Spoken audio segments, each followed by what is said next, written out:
partant de la monnaie, de la distribution monétaire, de la banque, de la finance, c'est-à-dire de concepts qui a priori peuvent nous sembler un petit peu mystérieux, inutiles, compliqués, etc. Et on va arriver à quelque chose de très concret, c'est-à-dire la possibilité de finalement donner la responsabilité monétaire, donc la liberté économique à peut-être, si on y arrivait, à chaque citoyen. C'est quand même quelque chose d'énorme et qui vaut la peine qu'on s'y intéresse. Il y a deux sortes de monnaies essentielles. Il y a une monnaie à laquelle nous, en tant que citoyens, on n'a pas le droit. On ne s'en sert pas. Elle sert exclusivement dans le secteur bancaire pour les échanges entre banques. Et il y a une autre monnaie dont on sert, nous, à laquelle nous, on a droit. Alors, la monnaie de base qui ne sert qu'aux échanges entre banques. Tous les jours, il y a ce qu'on appelle la compensation interbancaire. Parce que tous les jours, il y a plein de gens de la Société Générale qui achètent des choses à des gens qui sont à la BNP, et vice-versa. Donc en fait, comment font les deux banques? Le solde, ils échangent que le solde. Or, statistiquement, tous les jours, il y a à peu près autant de gens qui font un échange dans un sens que de gens qui font un échange dans l'autre sens. Donc résultat, les banques n'ont pas besoin d'avoir autant de monnaie que nous. Elles en ont juste une partie. Et cette partie de monnaie-là, ça s'appelle la monnaie de base, qui est créée par la Banque centrale qui la donne aux banques ordinaires. Et cette monnaie-là, elle ne sert qu'aux échanges interbancaires. Il suffit qu'ils en aient un tout petit peu. Environ moins de 10% du total qui circule entre nous. Et cet argent-là ne sort pas des banques. Il ne va jamais dans l'économie réelle. Il ne va jamais sur nos comptes à nous. Bon. Alors, maintenant, les chiffres qui sont sur nos comptes bancaires à nous. D'où ils sortent? Ça varie selon les pays, selon les besoins de l'économie, etc. Mais en gros, c'est entre 97 et 90% de monnaie qui circulent sur nos comptes. D'accord? Et alors, en plus de ça, il y a un troisième type de monnaie, c'est les pièces et les billets qu'on a dans nos poches. Mais on peut dire qu'elle fait partie aussi de la monnaie immatérielle, puisque c'est de la monnaie qui peut aussi bien être sur nos comptes qu'être dans nos poches. Si on a un solde sur notre compte et qu'on tire des billets au distributeur, on a notre solde qui diminue. Donc en fait, on n'a pas plus de monnaie, on n'a pas créé de monnaie en plus. D'où sort l'argent qui réside sur nos comptes bancaires? Monsieur a raison. Il est créé, cet argent-là, à chaque fois que quelqu'un prend un crédit. Alors, ça semble un peu mystérieux, ça semble un peu impossible.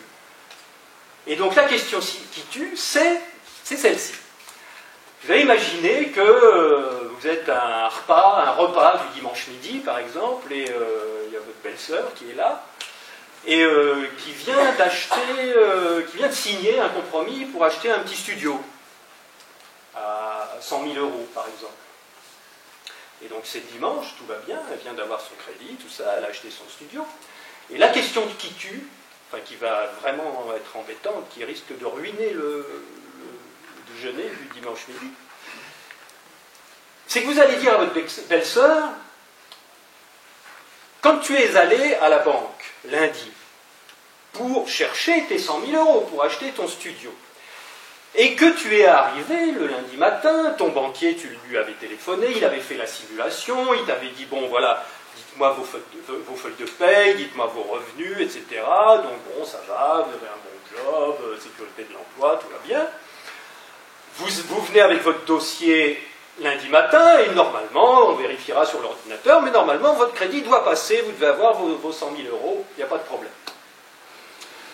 La question, c'est, à l'instant où la belle-sœur met la main sur la poignée de la porte de la banque, ce lundi matin-là, et qu'elle va entrer dans la banque pour ressortir une demi-heure après avec ses 100 000 €.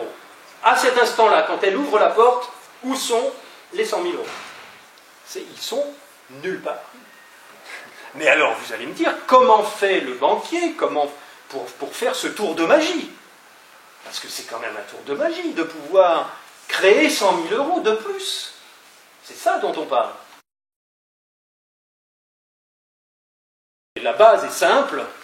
Il y a soit le bilan, c'est-à-dire une photographie des actifs et du passif de quelqu'un, de n'importe qui, d'une société, d'une entreprise, d'un État, d'un particulier.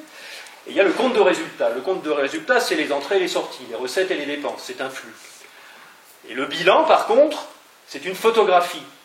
Et donc, dans un bilan comptable, il y a l'actif à gauche et le passif à droite. L'actif, c'est ce qu'on a, le passif, c'est ce qu'on doit. D'accord? Par exemple, si vous êtes propriétaire d'une maison qui vaut 150 000 euros, mais que vous devez encore payer sur cette maison 150 000 euros, vous avez 150 000 euros à votre actif, d'accord? Mais vous avez aussi 50 000 euros à votre passif. On est d'accord? Donc quel est votre capital?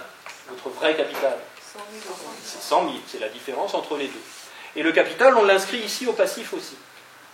D'accord? C'est votre vraie richesse, si vous voulez. Et donc vous remarquerez que l'actif et le passif, il y a 150 000 euros des deux côtés. C'est ce qu'on appelle l'équivalence, ou je ne sais plus, il y a un mot pour décrire ça. Les deux colonnes sont toujours... Le total est toujours égal en bas. Donc, l'actif d'un banquier, qu'est-ce que c'est? Pourquoi, à votre avis, quand la belle-sœur vient signer son prêt, pourquoi est-ce que le banquier vous demande toujours, quand vous demandez un crédit comme ça pour acheter de l'immobilier, de signer votre accord de prêt? Parce que c'est quand même de l'argent dont vous avez besoin, dont vous avez envie, parce que vous voulez vous acheter quelque chose de bien, de l'immobilier.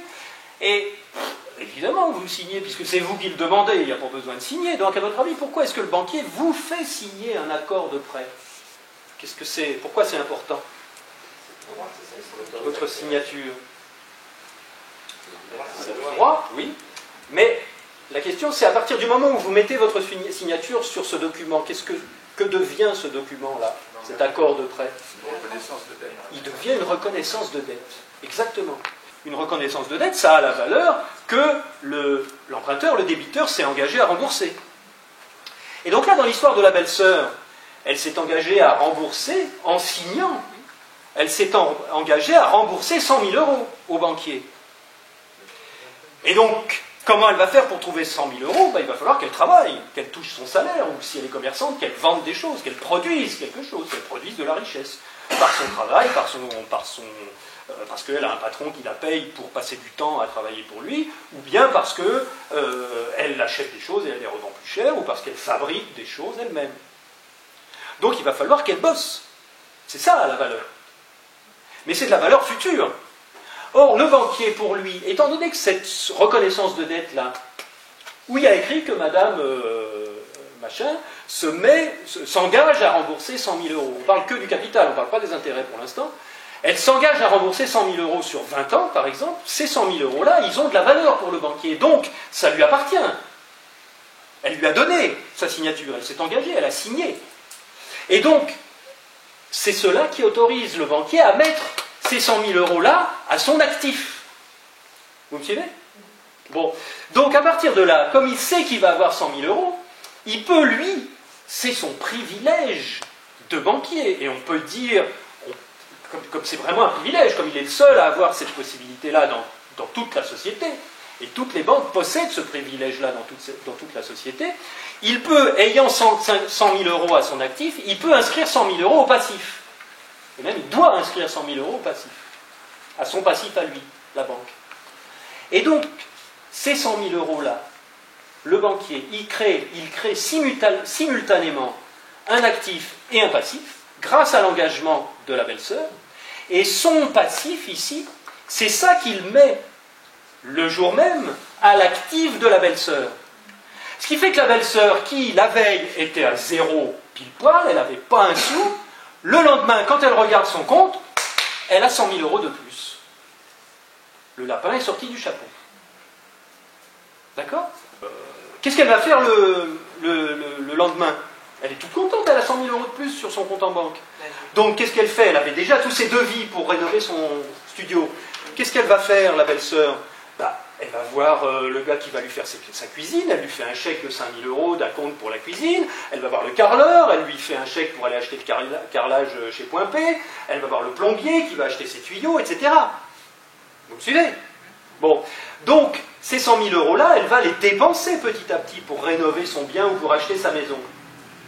Le maçon qui construit la maison, ou le plombier qui fait la plomberie, ou le carreleur qui achète les carreaux, quand il reçoit son chèque, pour lui, est-ce que c'est un crédit ou est-ce que c'est de la monnaie? C'est de la monnaie. Pour lui, c'est de la monnaie. Il ne sait pas qu'elle les a empruntés. Ça devient instantanément de la monnaie. Et ce qui est génial, c'est que c'est de la monnaie qui n'existait pas auparavant.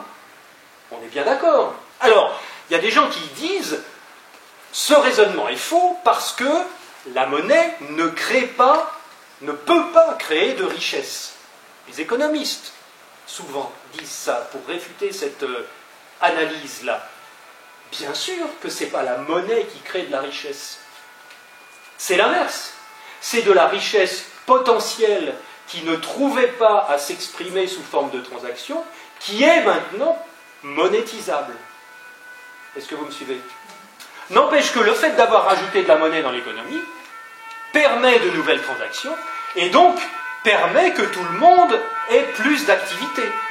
Il ne peut pas y avoir de croissance du PIB, il ne peut pas y avoir de croissance économique s'il n'y a pas de monnaie en plus dans l'économie. Et ouais. Seulement le problème, c'est que pour avoir de la monnaie, il faut que quelqu'un l'emprunte. Et là, on va voir au niveau des conséquences. Parce que si la monnaie, c'est un crédit qu'on a emprunté, et que pour injecter de la monnaie, il n'y a pas d'autre moyen que de l'emprunter, ça veut dire qu'à chaque fois qu'il y a de la monnaie en plus, il y a une dette en plus. Là, il y a un problème. Bon, qu'est-ce qui se passe dans l'autre sens? Mettons que, toujours la même belle-sœur, je ne sais pas pourquoi, elle revend son appartement ou sa maison. Bon. Donc elle va trouver quelqu'un qui a fait des économies ou qui a réussi à travailler pendant des années. On va dire que la personne qui achète, elle revend son bien, et l'acheteur qui lui achète son bien, il a fait des économies, c'est-à-dire il a réussi à trouver dans l'économie 100 000 euros en un certain temps. Il ne les a pas empruntés, il les a économisés. Et il les donne à la belle-sœur en échange de sa maison ou de son appartement. On est d'accord? Donc la belle-sœur, elle se retrouve avec les 100 000 euros. Qu'est-ce qu'elle fait? Si elle veut sortir de sa situation d'emprunteuse ou de débitrice, elle va à la banque et elle dit au banquier, j'en ai marre de vous rembourser les crédits, tout ça, je veux solder mon crédit. On simplifie, on dit il n'y a pas de pénalité, elle ne rembourse pas les intérêts, etc. On ne s'occupe que des 100 000 euros qu'elle a empruntés au départ. Qu'est-ce qui se passe au niveau de la comptabilité? Il y a destruction de monnaie. Comment ça marche? L'inverse de l'opération précédente. C'est-à-dire qu'elle arrive, le banquier il était à plus 100 000 ici, moins 100 000 là. Et elle arrive avec 100 000 que quelqu'un lui a donné. Alors ce qu'il faut bien comprendre, c'est que l'acheteur de la maison, les 100 000 euros, il les a pompés petit à petit dans la masse monétaire globale. Donc, les 100 000 euros qu'il donne à la belle-sœur, ces 100 000 euros, ils ne sont plus dans la masse monétaire globale. On est bien d'accord. Ils ont été prélevés petit à petit. Et là, ils sont sur le compte de la belle-sœur, qui va à la banque et qui dit au banquier « Je vous rends les 100 000 euros ». Le banquier, qu'est-ce qu'il fait? Il dit écoutez, vous aviez une dette, moi sur mon passif, vous étiez à moins 100 000, vous me rendez plus 100 000, moins 100 000 plus 100 000 égale 0. Et à l'actif, la dette est remboursée. Donc votre reconnaissance de dette, elle n'a plus aucune valeur pour moi, on la déchire. Et donc le bilan de la banque, il vient à 0 à l'actif et 0 au passif. Et donc qu'est-ce qui se passe pour la masse monétaire globale? Eh bien il y a 100 000 euros de moins dans l'économie. Et si ça se produit à grande échelle, avec plein de gens qui remboursent leur crédit, ça peut se passer avec les mensualités, mais bon, ça peut se passer en remboursant d'un seul coup comme ça, c'est ce qui se passe quand des gens vendent leur maison et qui remettent tout de suite le cash et qui soldent leur crédit, à chaque fois, c'est un prélèvement sur la masse monétaire globale dont tout le monde a besoin pour faire nos échanges. Donc, résultat, nos comptes, en moyenne, diminuent. Vous comprenez bien, hein? Donc, qu'est-ce qui se passe au niveau des transactions possibles? Eh bien, il y a des transactions qui pouvaient se faire avant parce qu'il y avait la monnaie suffisante pour les effectuer, qui ne peuvent plus se faire maintenant. les banques de dépôt, effectivement, reçoivent les dépôts quand il y a quelqu'un qui a trop d'argent et cette personne va déposer son argent dans la banque. Mais cet argent qui revient dans le secteur bancaire sous forme de dépôt, il a été créé au départ sous forme de crédit. Donc c'est l'adage que les économistes connaissent et les banquiers connaissent, qui dit ce sont les crédits qui font les dépôts. C'est un peu contre-intuitif par rapport au métier de banque, où on croit que le banquier, il a des dépôts et il prête cet argent-là. C'est la notion de banque en tant qu'intermédiaire entre des déposants et des emprunteurs. En réalité, le cycle fonctionne dans l'autre sens, c'est-à-dire qu'il y a un emprunteur qui crée de l'argent, qui crée un crédit, ce crédit part dans l'économie, et quand quelqu'un le remet dans le secteur bancaire, ce crédit-là a créé un dépôt. Bon, ça c'est l'économie réelle. Alors, ce qu'il faut bien comprendre, c'est que la masse monétaire globale, ça n'est pas ça qui crée de la richesse, mais ça permet de monétiser, c'est le terme technique, ça permet de réaliser des transactions qui, autrement, ne seraient pas possibles. Quand il y en a de plus en plus, ça fait de plus en plus de transactions, on appelle ça une économie en croissance, et quand il y a moins de monnaie dans l'économie, on appelle ça une économie en récession. La monnaie est pompée par les remboursements. Alors, pour avoir une image assez simple de ça, on peut imaginer que la masse monétaire, c'est comme une baignoire. Et que donc, pour que l'économie reste à peu près au même niveau tout le temps dans le temps, il faut qu'il y ait toujours autant d'eau dans la baignoire, autant de monnaie dans nos poches, sur nos comptes bancaires. Seulement, pour qu'il y ait toujours autant de monnaie, il faut qu'il y ait des crédits qui arrivent, parce que les remboursements vident la baignoire. Donc s'il y a des nouveaux crédits qui arrivent au même rythme que les remboursements qui vident la baignoire, il y a toujours autant de monnaie, l'économie est stable. Par contre, s'il y a de plus en plus de crédits qui arrivent parce que l'économie est en croissance, donc tout le monde se dit c'est le boom économique, c'est le moment d'emprunter pour investir. Donc du coup, le fait que des gens empruntent pour investir, ils achètent. Il y a plus d'acheteurs que de vendeurs. Donc quand il y a plus d'acheteurs que de vendeurs, qu'est-ce qu'ils font les vendeurs? Ils montent un peu leur prix. C'est normal, s'il y a la queue, vous mettez une annonce pour vendre une maison et qu'il y a 50 personnes qui vous appellent dans la matinée, c'est que vous ne mettez pas assez cher. L'agence ou le notaire, il va vous dire, il ne faut pas vendre 120 000, il faut vendre 130 000, 140 000. Et donc ça fait monter les prix. Le fait que des gens empruntent, ça rajoute de la monnaie dans l'économie. Et si les gens investissent leur argent dans quoi que ce soit, ça fait monter les prix de ça. Si l'argent qui arrive dans l'économie va directement aussi au secteur bancaire et que les banques investissent dans la bourse, ça fait monter la bourse. Si les gens empruntent de l'argent pour investir dans l'immobilier, ça fait monter l'immobilier. Il y a plus de monnaie qui arrive dans ce domaine précis. Donc le fait, c'est un cercle vicieux, ça s'appelle en économie des effets procycliques. C'est-à-dire qu'un effet procyclique, c'est quand le truc qui se passe fait augmenter l'effet, en fait.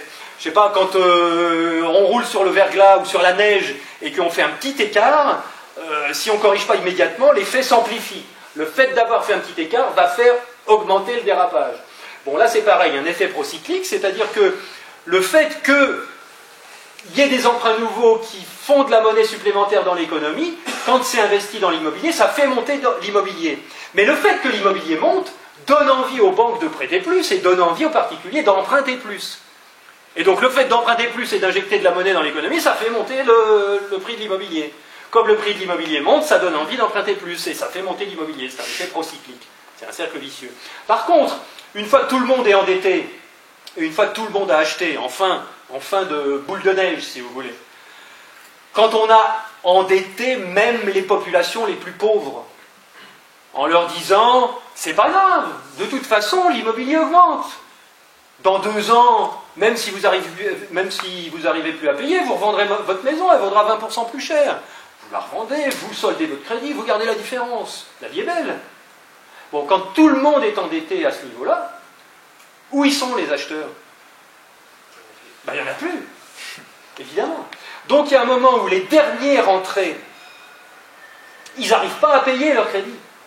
Ou bien ils se font virer, ou bien ils n'ont plus de sous, ou bien même ils savaient dès le départ qu'ils ne pourraient pas payer.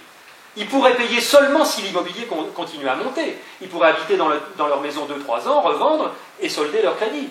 Mais si à un moment donné, quand il n'y a plus d'acheteurs qui arrivent, quand il n'y a plus de crédit nouveau qui arrive, quand il n'y a plus de monnaie nouvelle qui arrive, est-ce que les prix continuent à monter? Et non, ils s'arrêtent. D'un seul coup, ils s'arrêtent. Donc le gars qui se disait dans 2 ans je revends et je solde mon crédit, il ne peut plus, il ne peut pas le faire. Et donc les plus malins, les plus rapides, c'est les dernières entrées qui sortent tout de suite et qui disent je le sens mal là ton truc, on revend tout de suite la maison. Et c'est parti. D'un seul coup, alors qu'il y avait plein d'acheteurs et très peu, plein d'acheteurs et très peu de vendeurs, ça faisait monter les prix. D'un seul coup, il y a plein de vendeurs et plus d'acheteurs. Et là, qu'est-ce qui se passe? C'est la crise. C'est la crise. Les prix de l'immobilier tombent, et là, aussitôt, effet procyclique dans l'autre sens. Cercle vicieux dans l'autre sens. Qu'est-ce qu'il se dit, le banquier? Il se dit, oh la vache, il faut arrêter de prêter, là, dis donc, t'as vu, c'est en train de se casser la figure. Si on continue à prêter à des pauvres, ils ne vont jamais réussir non seulement à rembourser, mais quand ils vont revendre 80 000 au lieu de 120 000 qu'on leur a prêté. Comment on fait, nous, pour notre bilan? Ça s'appelle la crise de 2008. Ce que je suis en train de vous raconter là, c'est la crise de 2008, la crise des subprimes. Et donc, du jour au lendemain, les prix de l'immobilier se cassent la figure, donc les banquiers, ils se disent, oh, prudence, méfiance, on coupe le robinet du crédit. Du coup, qu'est-ce qui se passe? Peut-être le petit nombre d'acheteurs qui restaient, qui avaient envie d'emprunter, ils ne peuvent plus emprunter, les robinets sont fermés. Donc du coup, il n'y a que des vendeurs. Et tout le monde vend, à toute vitesse. Et ça fait un immobilier qui se casse la figure du jour au lendemain. C'est la destruction de monnaie. C'est pour bien montrer que le fait que, quand il y a création monétaire par le crédit, c'est la seule façon possible de créer de la monnaie, boom économique. Quand il y a destruction de monétaire parce qu'il n'y a plus de crédit qui rentre, crise économique.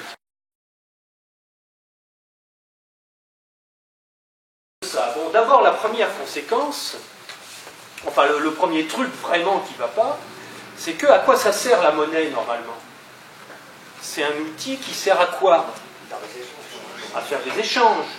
Mais est-ce que, pour les monnaies locales par exemple, si on dit, voilà, telle monnaie, on va la consacrer, on va créer de la monnaie, et on va la donner à tel ou tel type d'activité, à tel ou tel type de projet de société.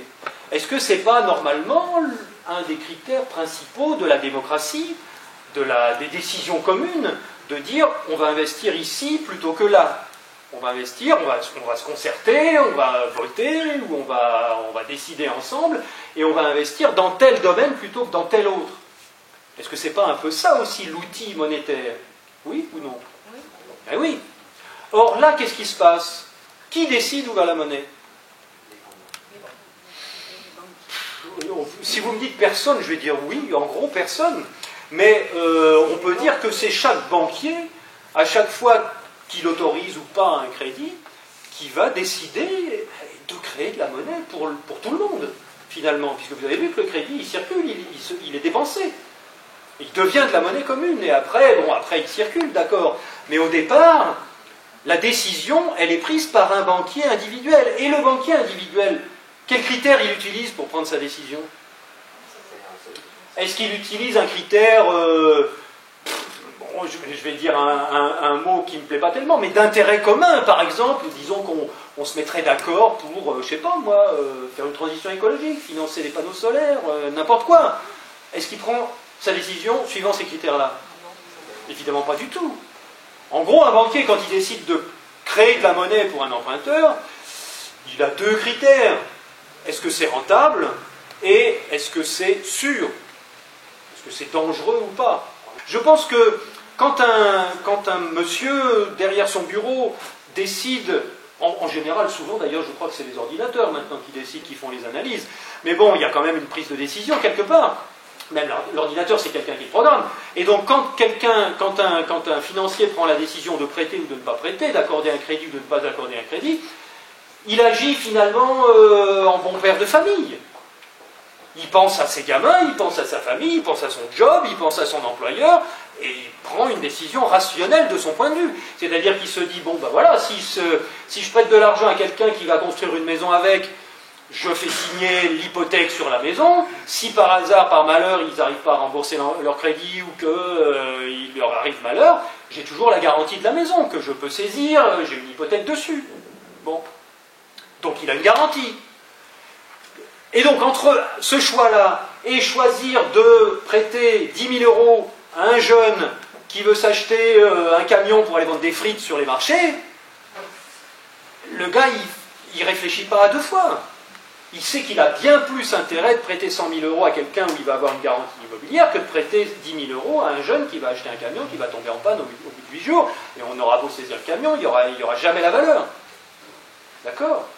Donc c'est un système. Et ça, je crois que au niveau de la liberté, de la création d'entreprises, du progrès, de l'inventivité des êtres humains, parce qu'il y a des millions de jeunes qui ont des idées comme ça. D'accord? Et ceux qui ont des idées comme ça, où est-ce qu'ils vont le prendre, l'argent pour bosser, pour créer leur truc? Et c'est une des conséquences de ce système de création monétaire par le crédit, qui oblige les possesseurs du privilège de la création monétaire à prendre leurs précautions. Et forcément à préférer favoriser l'existant que favoriser le potentiel. Quand on a une entreprise, il y a presque toujours un décalage entre le moment où on encaisse et le moment où on paye. C'est-à-dire que le besoin en fonds de roulement, le décalage entre le moment où on perçoit les recettes et le moment où il faut payer le comptant, il augmente avec le chiffre d'affaires. Plus on a un carnet de commandes rempli, plus l'activité est bonne, plus ça marche, plus on a besoin d'argent. D'accord? Bon. Et quand il faut emprunter beaucoup d'argent aux créateurs de monnaie, qui disposent du privilège de le créer, ça veut dire qu'il faut payer l'intérêt là-dessus. Ça coûte cher. C'est de la location d'argent. Il faut avoir cet argent-là pour le mettre en circulation. Et donc les intérêts, comment il fait? Donc le banquier, il crée de la monnaie ex nihilo, et il touche un intérêt dessus. Les entrepreneurs, comment ils font pour payer les intérêts? À qui ils les font payer? À leurs clients. Évidemment. Évidemment. Nous, en tant que consommateurs, quand on achète des fruits au maraîcher, eh ben, il y a une petite partie du prix qui sert à payer le banquier. Résultat, on paye tout plus cher. On paye tout plus cher. C'est pas très douloureux. N'empêche qu'il faut rémunérer le comptable qui a le pouvoir d'ouvrir le tiroir caisse. Et maintenant, venons-en aux plus gros endettés, aux plus grands emprunteurs de tous. Les États, évidemment. Comment se fait-il que les États soient obligés d'emprunter tout le temps? Pourquoi est-ce qu'ils sont en déficit tout le temps? Question, quel était l'intérêt d'avoir le pouvoir de frapper monnaie? Mais à quoi servait cet argent, cette monnaie qu'on frappait? Non, elle servait à financer les dépenses de l'État que l'impôt ne suffisait pas à financer. D'accord? C'est-à-dire que pour qu'un État fonctionne et pour qu'une démocratie fonctionne, finalement, l'État ne peut pas se borner à prendre des impôts et à redonner exactement la même chose. Il est obligé de donner un petit peu plus à chaque fois pour que l'économie s'améliore, pour que les gens aient l'impression qu'ils ont des services en plus que ce qu'ils ont payé en impôts. Sinon, autant prendre 50 € dans la poche gauche et je les mettre dans la poche droite. Donc, le déficit des États, il est quasiment obligatoire. Les États sont obligés d'injecter plus de monnaie que l'impôt. Parce que les États, par nature, sont obligés de favoriser certains segments de la population de manière à avoir des votes, de manière à se faire élire et à perpétuer le pouvoir. Est-ce que vous me suivez jusque-là? Donc, la création monétaire, qui auparavant, dans le temps, se faisait à taux zéro, et qui permettait, pourquoi pas, à l'État de favoriser certains secteurs de l'économie, et donc d'orienter la société dans une certaine direction plutôt que dans une autre. Maintenant, pour faire ça, l'État il est obligé d'emprunter sur les marchés financiers et de s'endetter, à payer les intérêts de la dette. Et bien c'est nous. Forcément, c'est les contribuables. Est-ce que quelqu'un sait quel est le poste le plus élevé de toutes les dépenses de l'État actuellement? Depuis l'année dernière, c'est le service de la dette. Ça représente la totalité de l'impôt sur le revenu. Et où il va, tout cet argent-là? Il remonte à la pyramide bancaire. Il remonte au secteur bancaire. Alors, ce que vous venez de dire sur les entreprises qui nous font payer tout plus cher, c'est pareil. C'est de l'argent qui remonte au secteur bancaire. Quand quelqu'un emprunte de l'argent et paye sur 20 ans, quand quelqu'un emprunte 100 000 € et rembourse 200 000 sur 20 ans, il y a 100 000 € qui remontent au secteur bancaire. Il me dit, mais à ce moment-là, mais vous êtes fous, à ce moment-là, le secteur bancaire, ça deviendrait un truc énorme qui boufferait toute la planète. C'est justement ce qu'on constate dans la réalité. Donc ça, c'est les financiers, il a besoin des gouvernements. Ce sont les gouvernements qui font appliquer, qui font payer l'impôt, qui ont les moyens coercitifs de faire payer les impôts et donc de faire remonter l'argent à la banque. Donc c'est une coalition, si vous voulez, où tout le monde est content, où tout le monde s'enrichit aux dépens de 99% de la population.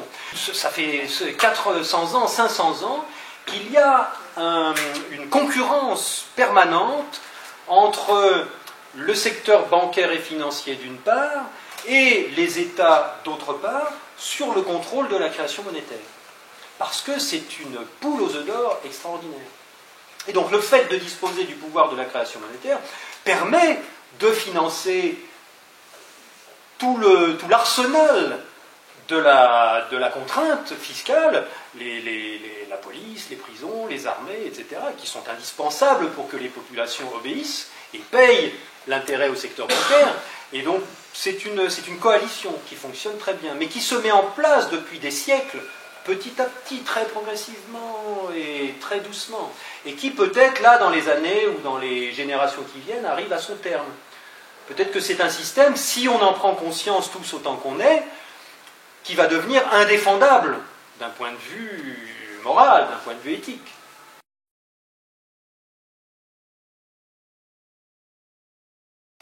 Les cycles économiques, les cycles d'euphorie et de dépression, sont une conséquence directe du système de création monétaire. Quand il y a du crédit qui arrive, là où ce crédit-là est dépensé, la bulle se forme, et quand il n'y a plus personne pour venir emprunter, la bulle explose, et c'est la dépression qui suit. C'est mécanique. Hein, c'est mécanique. Donc ça veut dire quoi? Ça veut dire que déjà, si on fait une réforme monétaire où on n'emprunte plus notre argent au secteur bancaire et ce n'est plus de la monnaie dette qui circule, ça veut dire qu'il y a de fortes chances que les cycles économiques deviennent très doux et très plats. Et ça veut peut-être dire qu'on pourrait arriver à avoir une économie stable et non plus en dents de scie comme ça.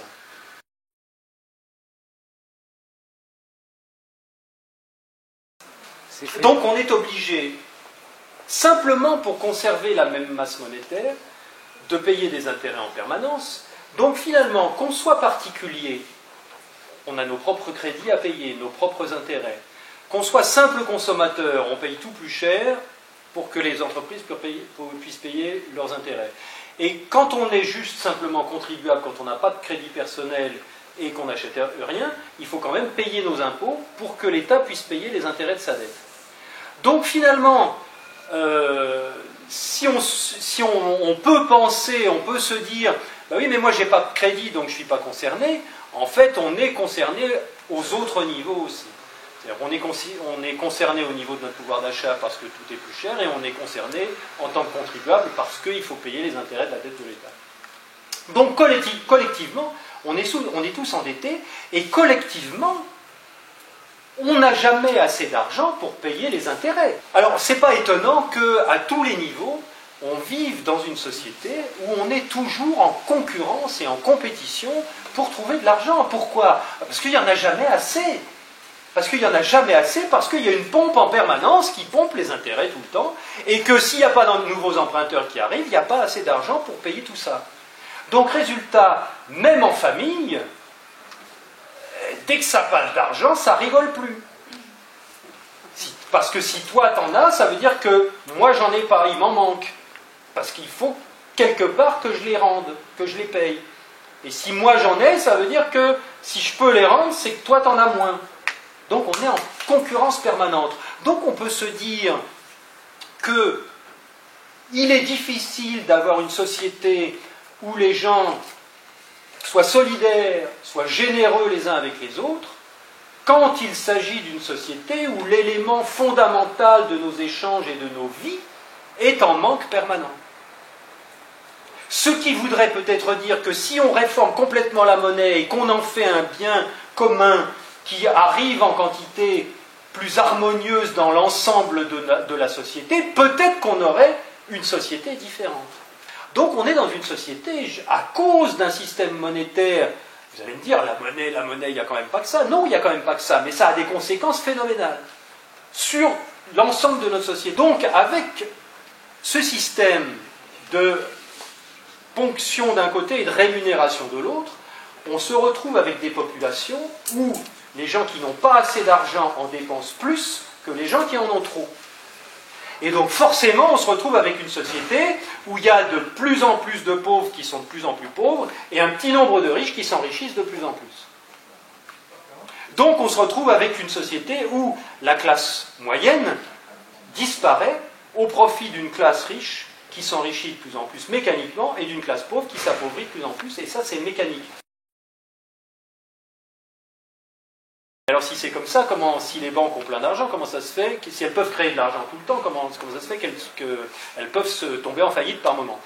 C'est tout simplement parce qu'elles ont créé de l'argent et qu'il faut que le flux rentrant rentre tout le temps. Il faut qu'il y ait tout le temps des emprunteurs qui remboursent leur crédit de manière à ce que le bilan des banques reste tout le temps équilibré. Or, s'il y a une crise économique, il y a plein de gens qui ne peuvent plus rembourser leur crédit, qui ne peuvent plus faire face à leur mensualité. Vous êtes d'accord là-dessus? Donc, qu'est-ce qui se passe au niveau du bilan comptable des banques? Ben, ils ont un actif qui est super important, mais ils ont un passif qui ne se remplit plus. Il n'y a plus de remboursement qui rentre. Donc, d'un point de vue strictement comptable, d'un point de vue, c'est-à-dire strictement au point de vue des chiffres, une banque peut aller voir un État en lui disant, voilà, on n'a plus assez de monnaie qui rentre pour équilibrer nos comptes. Donc, du coup, comme les banques on l'a vu tout à l'heure, ont des remboursements croisés dans tous les sens, si une banque n'arrive pas à faire face à ses dépenses à cause des remboursements qui ne rentrent pas, elle peut mettre en péril une autre banque à côté, qui peut mettre en péril une autre banque. C'est ça le risque systémique. Et c'est un, dit-il, chantage cosmique qui permet au secteur bancaire de se faire renflouer par les États obligatoirement. Parce que si le secteur bancaire, si on laisse s'écrouler le secteur bancaire, qu'est-ce qui se passe du jour au lendemain? Plus de crédit. Du jour au lendemain, il n'y a plus de crédit, on ne peut plus faire de chèques, parce que les commerçants ne peuvent plus les accepter, parce que si les banques font faillite, les chèques ne seront jamais honorés. Les distributeurs automatiques de billets ferment, donc on se retrouve avec quelques billets dans la poche, mais au bout de 3 jours, il n'y a plus rien. Et toutes les économies qui figuraient au passif des banques, toute notre monnaie qui est là, si la banque fait faillite, ça disparaît en fumée. Donc on ne peut pas laisser se matérialiser le risque systémique. Donc on est obligé de mettre au pot pour renflouer les banques.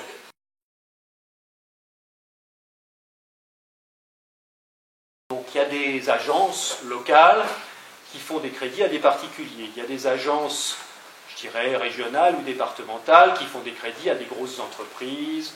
Il y a des agences au niveau de la capitale ou des grosses villes qui font des crédits très importants au niveau des entreprises nationales. Quand Bouygues veut emprunter 10 milliards pour monter 50 antennes, il n'emprunte pas à 10%. Il emprunte à des taux beaucoup plus petits. Plus on emprunte, plus les taux sont petits. Et alors, il y a encore mieux que ça. Il y a moyen, et là on est au top du métier de banquier, il y a moyen d'endetter un pays d'un seul coup.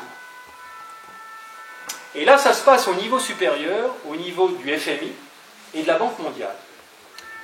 Alors, qu'est-ce que c'est que le FMI? C'est un fonds de garantie où les pays font un dépôt de base qui permet de servir de garantie à des crédits qui sont accordés par la Banque mondiale.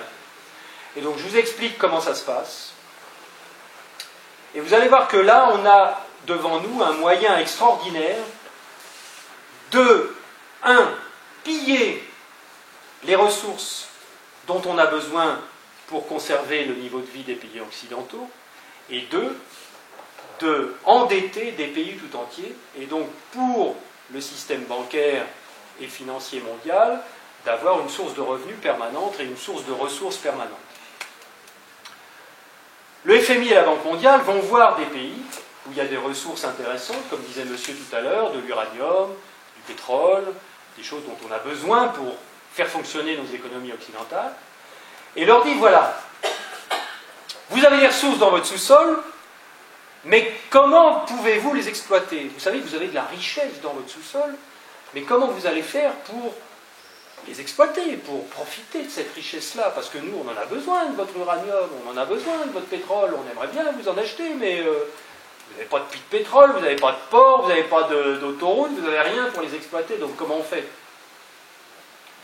Et donc le FMI, la Banque mondiale, propose à ces pays, qui sont des pays pauvres, qui sont des pays en voie de développement, qui sont des pays du tiers-monde, de leur prêter de l'argent, des dollars, de manière à ce que, en recevant des crédits en dollars, ils aient les moyens de faire construire des usines, des ponts, des routes, des autoroutes, des ports, pour exploiter leurs propres richesses du sous-sol, leurs propres ressources.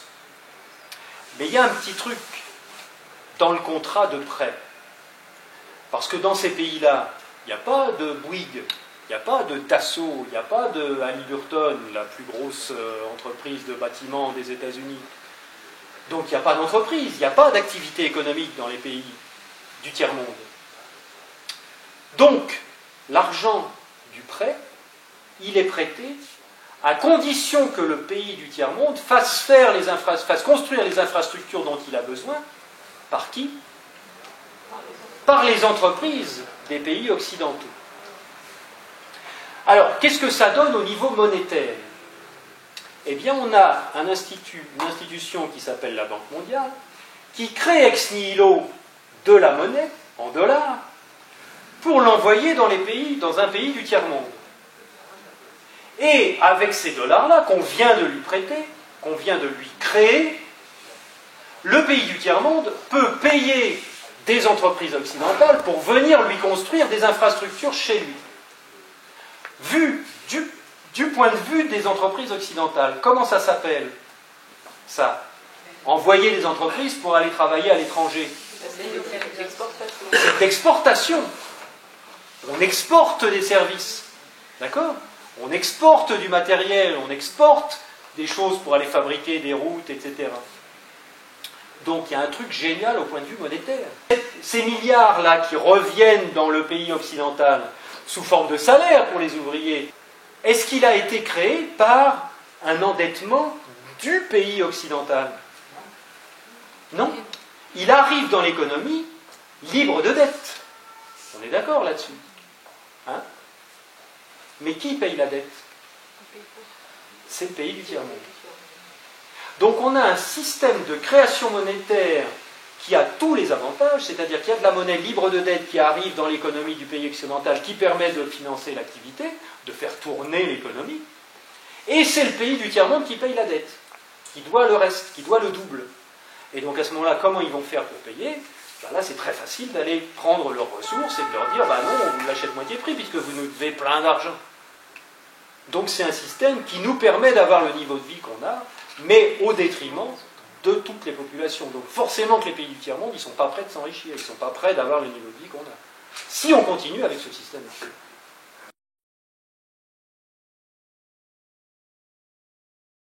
Quelles sont les alternatives à tout ça? Donc là, on va lancer un petit peu le débat, si vous voulez, parce qu'il y a des gens qui ont des projets de monnaie locale, etc. Et donc on va arriver, vous allez voir, à l'idée du revenu de base. Ça s'appelle le 100% monnaie. Ça consiste en quoi? Ben, ça consiste à dire, on a identifié le problème, on a compris que le problème qui est en train de ronger nos sociétés, qui est en train de ronger nos relations avec les pays du tiers-monde, qui est en train de ronger nos propres familles, nos propres entreprises, c'est qu'on est obligé, pour avoir de la monnaie dans l'économie, de l'emprunter. Donc forcément, il y a une dette associée sur laquelle on paye des intérêts, donc on ne s'en sort pas. Le fait qu'il y ait des intérêts composés fait que ça augmente tout le temps, et fait qu'on n'a jamais assez de monnaie dans l'économie, c'est ça qu'il faut réformer. Comment on fait? Eh bien, on dit, est-ce que ce ne serait pas intéressant de remplacer petit à petit la monnaie qui nous est créée sous forme de dette par de la monnaie permanente, libre de dette? Et est-ce que ce ne serait pas intéressant, pourquoi pas, de redonner le privilège de la création monétaire à l'État et de dire c'est l'État qui va imprimer, frapper de la monnaie sans dette, sans intérêt, et qui va la dépenser dans l'économie.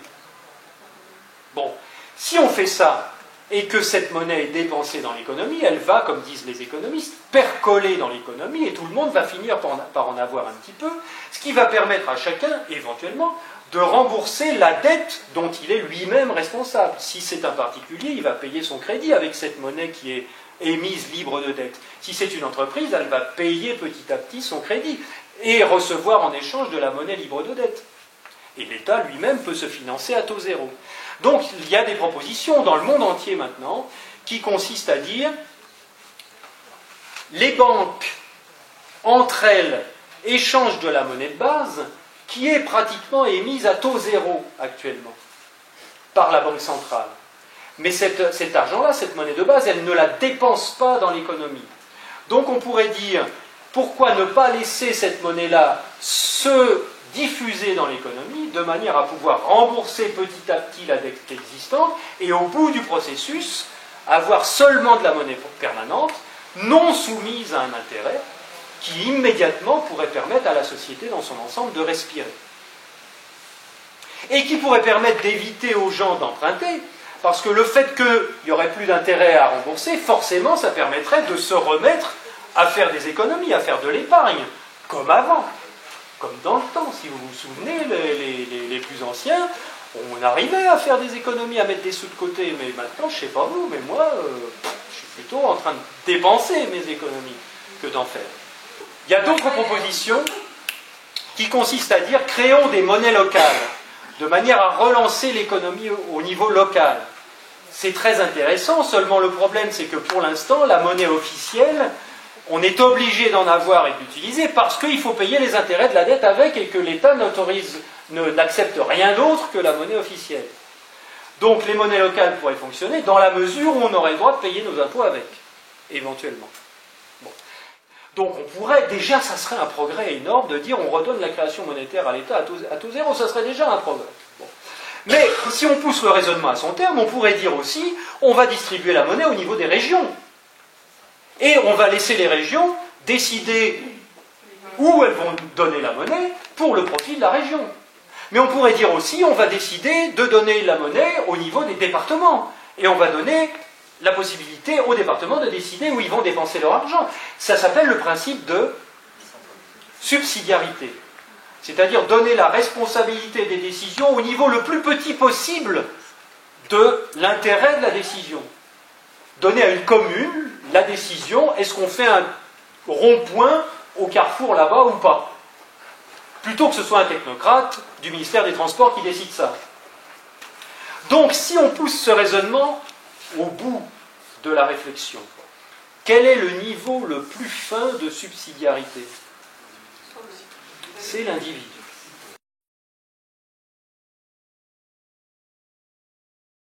Et donc là, on peut très bien se dire, pourquoi est-ce que, au lieu de donner à l'État au lieu de prendre le privilège de création monétaire aux banques et de se faire créer de la monnaie sous forme de crédit, on sait que ça ne marche pas, on voit les conséquences que ça a, on redonne la création monétaire à l'État à taux zéro, c'est déjà un progrès. On le donne aux régions, c'est encore mieux, aux départements, c'est encore mieux. Mais si on donnait la monnaie équitablement à chaque citoyen, et si on laissait à chaque citoyen sa propre souveraineté personnelle, de décider en son âme et conscience de rembourser sa dette, ou d'épargner, ou de dépenser à tel endroit, et si on laissait à chaque citoyen la liberté de s'associer avec d'autres citoyens, à 10, à 100, à 1000, à 10 000, à 1 million, pour financer tel projet, pour dire, voilà, moi, ma part de monnaie, je la mets au pot pour faire tel truc, parce que j'ai envie de le faire. Et si, au lieu d'avoir des décisions pyramidales qui viennent d'en haut, on faisait une société où chaque citoyen pourrait s'associer et faire remonter sa décision au niveau qu'il souhaite. Eh bien, on arrive à la conclusion ultime du raisonnement, qui est de comprendre le système monétaire tel qu'il existe et de dire une partie du revenu de base que nous souhaitons, accomplissons-le par une réforme profonde de la création et de la distribution monétaire. Et donc attribuons à chaque citoyen sa part individuelle et souveraine de la monnaie, pour lui permettre de décider en son âme et conscience des transactions qu'il va ou pas effectuer. Il n'y a pas 36 solutions. Soit on essaye de faire évoluer le système existant et de dire une partie du revenu de base que nous souhaitons, qui pour l'instant, vous le savez, vous avez peut-être vu les études, est finançable. Si on prend toutes les cotisations et tous les impôts qui sont actuellement distribués, il y a de quoi financer un revenu de base pour chaque citoyen. Mais si on dit, voilà, au lieu de faire une redistribution, si on décidait d'émettre la monnaie au profit de chaque citoyen, tout simplement. C'est-à-dire qu'en gros, on peut dire que c'est chaque citoyen qui dit, voilà, moi, on prend la quantité de monnaie qui est émise chaque année, on prend la masse monétaire, on sait qu'on a besoin de 5% de la masse monétaire par an, et bien ces 50%-là, ces 5%-là, on en fait le calcul, on divise par 60 millions, et c'est ça le revenu de base monétaire. Qui n'a rien à voir avec un revenu de base par redistribution, mais qui peut s'y ajouter. Voilà, j'ai terminé. Je vous laisse...